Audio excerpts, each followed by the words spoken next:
Hey, this is ADV Tress, and we're going to go do the Niagara Rim OHV Trail. This was a 2-day trip up to Niagara Rim, and I actually went up a little bit earlier. I love the area off of 108 and could explore it endlessly. There was still tons of snow, a lot more snow than I was anticipating, and the rivers were icy cold.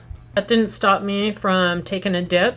I love the water and going and exploring some of the roads only to end up in snowbanks.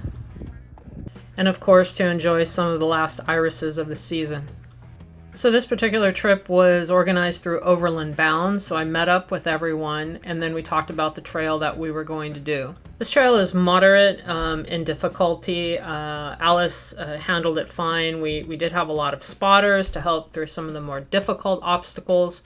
And it is a really scenic trip kind of around the OHV and took us pretty much the full day to complete. And there you can see Alice hanging out with the crowd. Now the first obstacle we hit was No Way Out Hill. Very steep, very rocky, a lot of off camber, and depending on the line you take, could lead to some difficulty. Now we did have a lot of really good spotters. You can see Josh was up there spotting people. This is my approach coming down, and really where he's standing was like the main concern because it's a big drop off there on the left. So he was kind of standing on it to get the wheels lined up so that I could have a gradual descent coming down.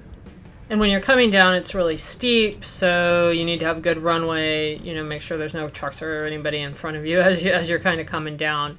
Now from that, you hit this rock and root agility test, and for me to do this, I kind of had everything turned on.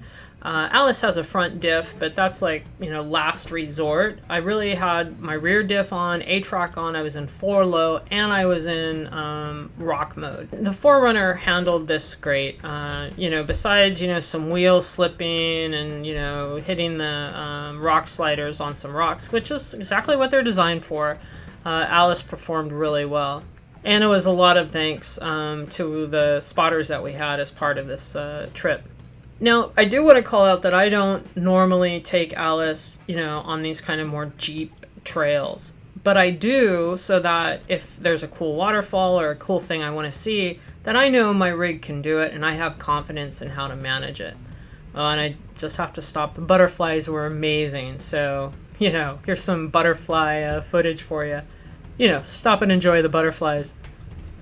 Now, for the most part, this is a Jeep trail. And one of the things I did, which I gotta be honest, was the first time I've ever done that, was coming over a rock. I accidentally bumped it and somehow hit the horn, so that was entertaining.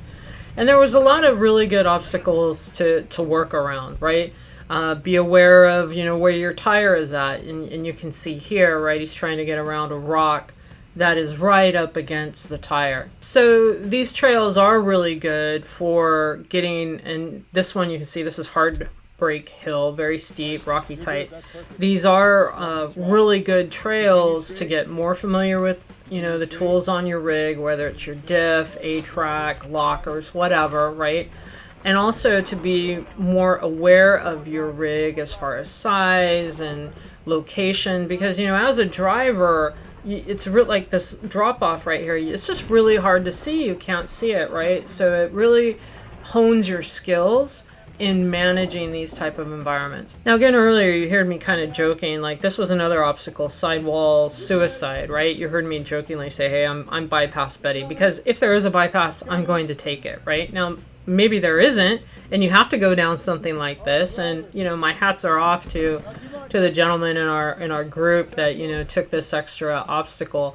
And in all honesty, it did look like a lot of fun, and they had a lot of fun doing it. Another area I wouldn't necessarily call an obstacle, it's completely optional, and where you go on it is up to you, right? You can flex your rig, you can test your rig on different stone formation. It's just really a kind of a fun play area.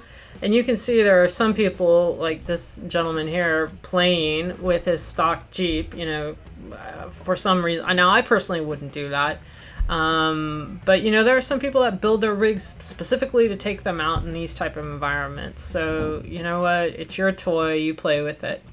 So, and then we had a couple really nice nights camping and enjoying the fireworks. The other thing near our campsite is we were able to see the Dardanelles, which is an awesome sight right off of Donnell Lake. Just some absolutely epic scenery out there. So this is ADV Tress out, and I hope to see you down the trail.